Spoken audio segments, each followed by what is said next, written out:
सिर्फ हल्की सी छुअन और इनकी सरोद के तार नाच उठते हैं, थिरकने लगते हैं, लहरों की तरह झूलने लगते हैं, मस्ताई हुई सी नदी की तरह बहने लगते हैं और फिर जल्दी ही सब आवाजों से उठकर गाने लगते हैं। उस्ताद अमजद अली खान को शायद तभी शब्दों की कम ही जरूरत पड़ती है और शायद तभी इनकी बहती हुई सी शांत खामोशी इनकी हस्ती बन गई है। ग्वालियर के बंगश घराने की छठी पीढ़ी से उभरे खान साहब को सरोद के तार और सुर विरासत में तो मिले, पर साथ ही मिला एक खूबसूरत सा खुला आसमान जिसमें ये खुद अपनी तान को समझ सके, पा सके और अपनी सरोद को अपनी सी झलक दे सके। इसी खुलेपन ने शायद इनके संगीत को रूहानी गहराइयां और ऊंचाइयां छूने की आजादी दी और इन्हें अपने आसमान का बादशाह बनाया। संगीत नाटक अकादमी अवार्ड, पद्मश्री, पद्म भूषण, पद्म विभूषण और बहुत से सम्मान पा चुके खान साहब को बाहरी देशों ने भी बहुत प्रेम से अपनाया है। अमेरिका के मैसाचुसेट्स ने अप्रैल 20 को 1984 में अमजद अली खान डे करार किया। अमजद अली खान का सरहदों, परंपराओं, भाषाओं और शब्दों से ऊपर उठकर सिर्फ एक महकते हुए से आलाप की तरह बहना इन सब सम्मानों, पुरस्कारों और इनकी शख्सियत की सरलता में झलकता है। शायद तभी इनकी जरा सी छुअन से सरोद के तार इतने आतुर होकर गाने लगते हैं। इस सारे जादू के बीच से हम कुछ बातें चुरा लाए हैं बिटवीन अस। आपका हमारे शो में बहुत बहुत स्वागत है। Thank you. राइट नाउ क्या चल रहा है? आप अपने बेटों के साथ काफी ज्यादा परफॉर्मेंसेस पे जा रहे हैं। अब तो they are getting invitation as a solo musician also जी।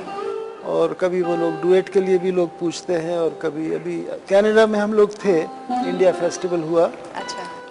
और इंडिया फेस्टिवल के इनॉग्रेशन में वहाँ के प्राइम मिनिस्टर स्टीवन हार्पर आए थे और जब हम लोग तीनों ट्रैवल करते हैं and if you are performing in any evening or any function, तो हम लोग उसे वी डिवाइड इनटू 3 सेगमेंट्स। पहले मैं सोलो बजाता हूँ, फिर वो लोग डुएट बजाते हैं, फिर हम लोग तीनों इकट्ठे कंक्लूड करते हैं।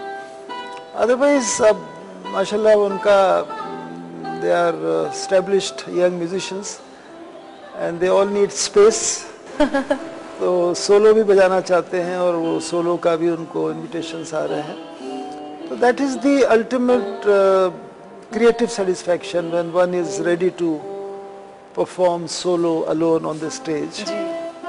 तो खुदा का शुक्र है कि वो 2-2.5 घंटे और 3 घंटे अकेले बजाते हैं, दोनों सोलो बजाते हैं और एक realisation of sarod as a instrument all over the world काफ़ी हो गया है। और बहुत सारे I mean in the generation of Aman and Ayaan there are so many talented sitar players, sarod players, tabla players. तो there is no, you don't have to worry about the future of Indian classical music or the future of sarod.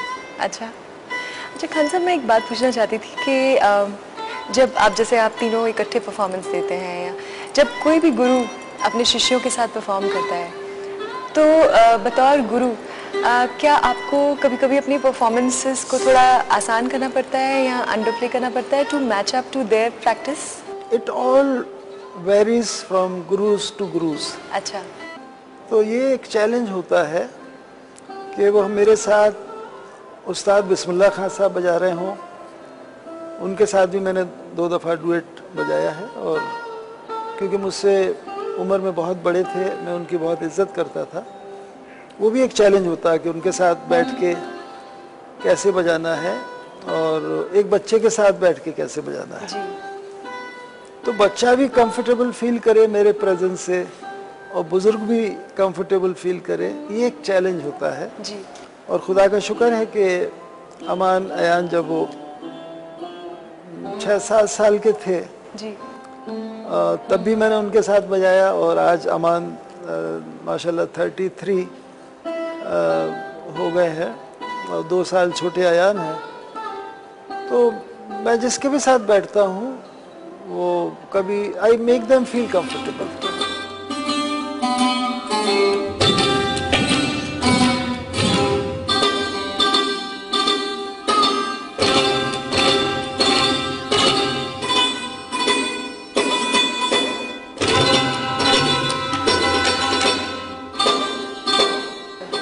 Challenge होता है, लेकिन कुछ पुराने ज़माने के ऐसे गुरु होते थे जो जानबूझकर कुछ ऐसा काम करते थे जिससे पता लगे कि भाई मेरे साथ जो बैठा है वो मुझसे बहुत छोटा है और मुझसे कमज़ोर है या मैं ज़्यादा सुपीरियर हूँ, ये ऑल दोस थिंग्स वो एक ह्यूमन वीकनेसेस है। खुदा करे हम वो ह्यूमन वीकनेसेस से हमें मुक्ति मिले और हम हर इंसान का, बच्चा बूढ़ा जवान कोई भी हो, उससे हमें प्यार मिले, मोहब्बत मिले और दुआ मिले, आशीर्वाद मिले।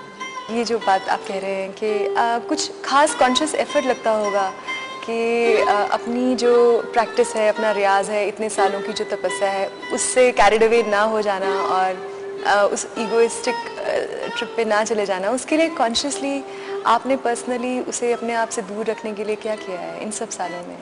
अपने ऊपर एक अपने दिमाग और दिल के ऊपर कंट्रोल होना बहुत ज़रूरी है। अपने डेस्टिनेशन तक पहुंच सके। तो हमारे गुरु हमेशा इस बात को कहते थे कि लाइफ का एडजस्टमेंट जो है बिटवीन 2 पीपल और 4 पीपल, एडजस्टमेंट करना ही एक बहुत बड़ी प्रेयर है। It's very easy to say कि I don't like this, I don't like this, to make others uncomfortable around you. कई ऐसे घरों में आपको जाकर लगता है कि साहब ये सबसे इम्पोर्टेंट आदमी है, तो the whole house is running after one person and that person also behaving and making everybody feel that is the most important person. तो वो उस चीज़ को कि मेरे घर में जो खाना बनाता है वो बहुत इम्पोर्टेंट आदमी है, या मेरे घर में जो गाड़ी चलाता है वो भी बहुत इम्पोर्टेंट आदमी है मेरे लिए। तो everybody who is around me, they should be happy, they should be comfortable. ये बहुत ज़रूरी है कि हमारे अंदर अभी क्या नहीं है या हम क्या नहीं कर पाते हैं, उस पे भी गौर किया। तो ये I mean I should not be the cause of hurting anybody, I should not be the cause of humiliation of music और ह्यूमैनिटी। तो आज सबसे बड़ा अफसोस होता है कि जब you know because everybody is boasting about education in this world कि हम PhD हैं, कोई डॉक्टर है, कोई ये है, कोई, और लोग इंसिस्ट कर रहे हैं कि मेरे नाम के आगे आप ये लिखिए और ऐसा अनाउंस करिए, वैसा अनाउंस करिए। आज 2000 साल पहले, 1000 साल पहले या 500 साल पहले दुनिया एक दूसरे को लड़ती थी मज़हब के नाम के ऊपर, टेरिटरी, विमेन और रिलीजन, लड़ाइयों के कारण जो होते थे। और आज की दुनिया इतनी एजुकेटेड है, but unfortunately education could not create compassion and kindness in a human being. तो हम बेरहम कैसे हो गए? ये PhD आदमी जो PhD करके बैठा है, ये बेरहम कैसे हो गया? तो रहम दिली का सब्जेक्ट बच्चों में पढ़ाना बहुत ज़रूरी है। हर टीचर आज स्कूल में मैथमेटिक्स में ज़्यादा तवज्जो दे रहा है कि इंग्लिश पढ़ा है या मैथमेटिक्स पढ़ा है, इंसानियत नहीं पढ़ा रहा।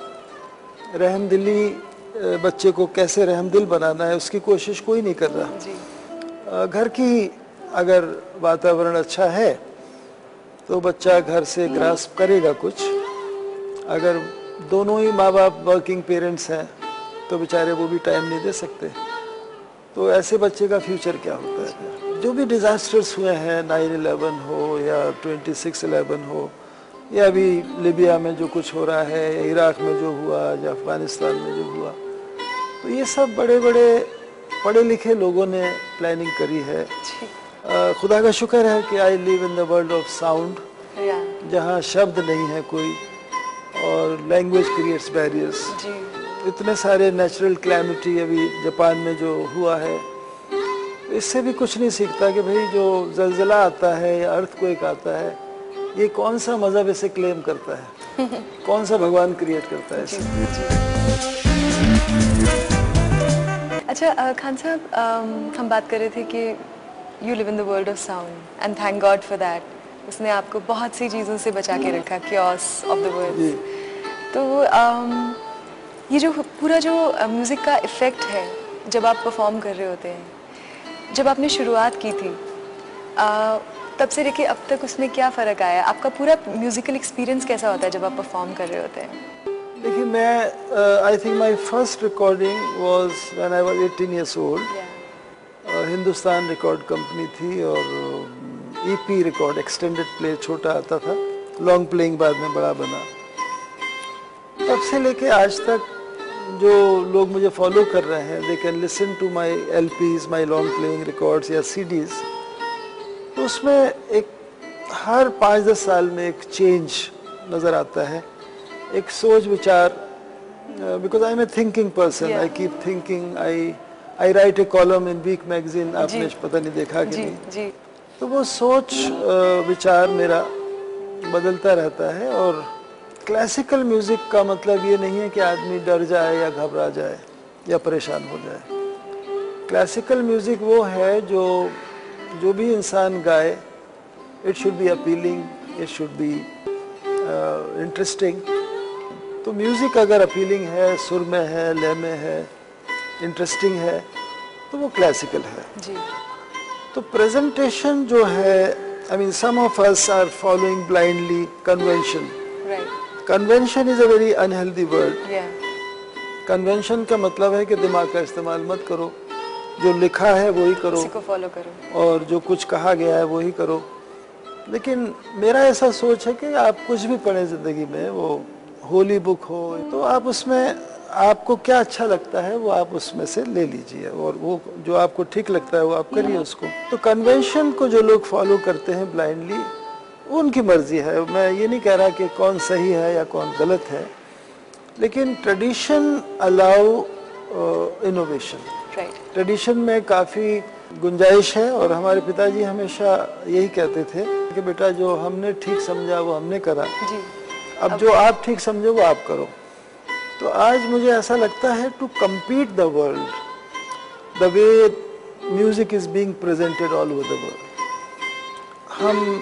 हमें अपना प्रेजेंटेशन को थोड़ा चेंज करना है और थोड़ा रिफॉर्म करना है, रिवाइज करना है, and we have to make it more interesting, and there is a room to do all those things.